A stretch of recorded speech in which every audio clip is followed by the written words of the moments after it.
বর্তমানে একটা বিষয় সবসময় আমাকে ভাবাচ্ছে।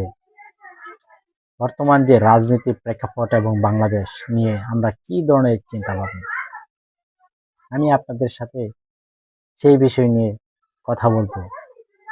আমি দুটি বিষয় নিয়ে কথা বলতে চাই আপনাদের সাথে। বর্তমানে বাংলাদেশের পলিটিক্স হচ্ছে সবচেয়ে নোংরা একটি পলিটিক্স।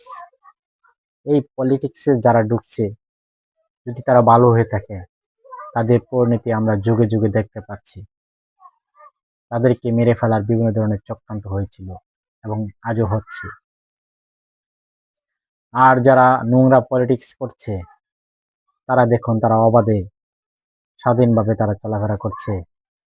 তারা জনগণের সাথে তাদের সম্পৃক্ততা নাই, জনগণকে কোনো মূল্যায়ন করছে না।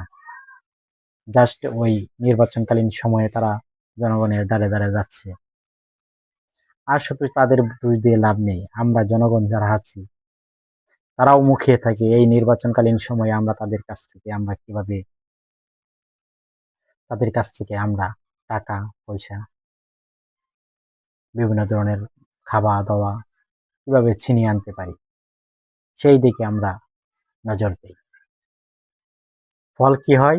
আলটিমেটলি নির্বাচিত হওয়ার পরে তিনি যেই খরচ তিনি করেছেন তা তোলার জন্য তিনি চেষ্টা করেন। নির্বাচনের আগে, নির্বাচনে জয় লাভ করার আগে একজন ক্যান্ডিডেটের যে আচরণ, একজন জনগণের প্রতি, একজন প্রার্থীর প্রতি, নির্বাচনের পাশ করার ঠিক পরে সেই প্রার্থীর প্রতি সেই ক্যান্ডিডেটের আচরণ দিন এবং রাত মতো পার্থক্য। আমরা জানি বুঝি, তারপরেও আমরা সেই কাজটাই করে থাকি। আসলে সেটা আমাদের রক্তে মিশে গেছে। এই কথাগুলো বলছি মনের ভিতরে কষ্ট থেকে। আমি দল আজ নয়, আমি কোনো দলের পক্ষে নই। আমি চাই গণতান্ত্রিক একটি বাংলাদেশ, যেখানে বাই রুটেড ভাবে সরকার পরিবর্তিত হবে, অর্থাৎ জনগণের ভোটে নির্বাচিত হবে।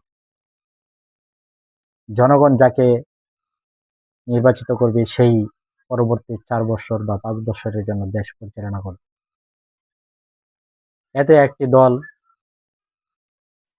চূড়ান্ত স্বৈরশাসক হওয়ার সুযোগ পায় না বা পাবেও না।